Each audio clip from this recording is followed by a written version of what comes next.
Oh, so I've got the usual swimming data.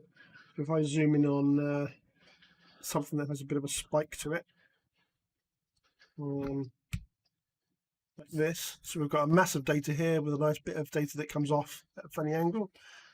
If I just make this bigger, this, zoom in a bit, bring this down. So if I put the sphere like this, the sphere can be solid or dots, and if I turn it off, I can turn it to manual centering, so I can position it wherever I want in X, Y, and Z space, or I can turn it off and I can tell it to be automatic based on the data in sight. So if I just bring this, do this again, as I move through the data in 3D, it will find the mean position based on the data that it sees. So with this data here, it's obviously centering on the center of mass of these data points here, and we have a protrusion of data up there. So if I make it a little bit bigger, so you can see it more easily. So this information over here, this is the XYZ position of the sphere, the radius, which is 0.65 g effectively, and then the percentage of points enclosed within the sphere. So that's 98% there. I can increase, decrease that, get it to 95% if I want. I can decrease it quite quickly, and then when it gets close, if I hold down Control button, I can do it much more slowly to get it to as close to 95% as possible. I'll make it a little bit larger just to make the point for the next thing, but I can go to k-means. I can say I want a manual point, or manual k-means, and I'll define where the nodes are. So I'll say I want to add points.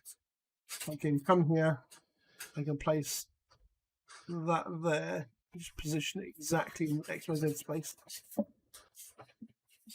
Set that one. So the k-means. So here, the k-means is only allowed to use data that's outside of the sphere, i.e. the last 5%.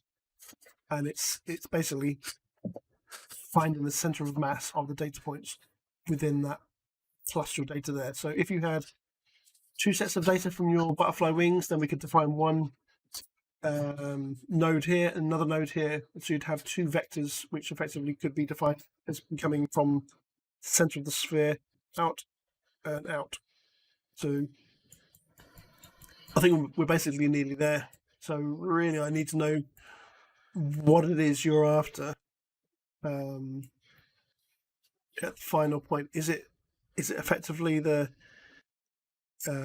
distance from each point, or the furthest point down for each sweep? So it's the furthest point from each sweep from there back to the center of the sphere, or what?